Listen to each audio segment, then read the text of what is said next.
সোমবার সকাল থেকেই চলছিল ডাকসু নির্বাচনের প্রচারণা। উৎসবমুখর পরিবেশে ভোট চাইছিলেন বিভিন্ন প্যানেল ও স্বতন্ত্র প্রার্থীরা। ঘোষণা করার কথা ছিল বেশ কিছু প্যানেলের নির্বাচনী ইশতেহার। এরই ধারাবাহিকতায় ডাকসু ভবনের সামনে চলছিল ছাত্র শিবির সমর্থিত জোটের নির্বাচনী ইশতেহার ঘোষণা। এরই মধ্যেই খবর আসে হাইকোর্ট স্থগিত করেছে ডাকসু নির্বাচন। এরপরই একে একে ডাকসু নির্বাচনের বিভিন্ন প্রার্থী ও ভোটাররা তীব্র ক্ষোভে ফেটে পড়েন। ক্যাম্পাস জুড়ে শুরু হয় মিছিল, স্লোগান। উত্তাল হয়ে ওঠে ঢাকা বিশ্ববিদ্যালয় ক্যাম্পাস।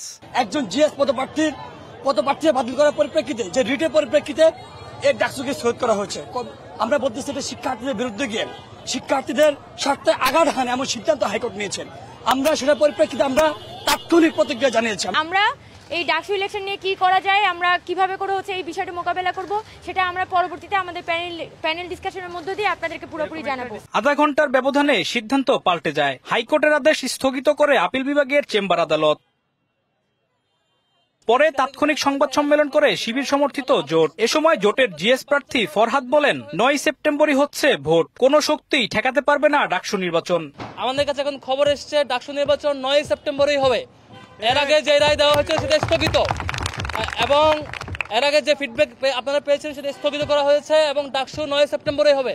শিক্ষার্থীরাই জিতবে, এটি আমাদের ডাকসুতে শিক্ষার্থীরা বিজয় হবে ইনশাল্লাহ। আমরা বাংলাদেশের সকল রাজনৈতিক দল, ছাত্র সংগঠনকে অনুরোধ করব, এই সমস্ত ষড়যন্ত্রকারীদের বিরুদ্ধে আপনাদেরকে সচেতন থাকতে হবে। ডাকসুর যে নির্বাচনের তারিখ দেওয়া হয়েছে 9 সেপ্টেম্বর, ডাকসু নির্বাচন হতে হবে ইনশাআল্লাহ। সেটা হচ্ছে শহীদদের আকাঙ্ক্ষা।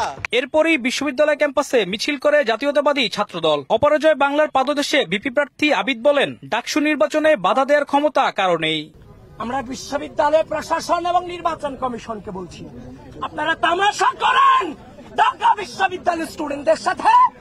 স্পষ্টভাবে জানিয়ে দিতে চাই, এই ঢাকা বিশ্ববিদ্যালয়ের মাটিতে আগামী 9 সেপ্টেম্বর ডাকসু নির্বাচন অনুষ্ঠিত হতেই হবে।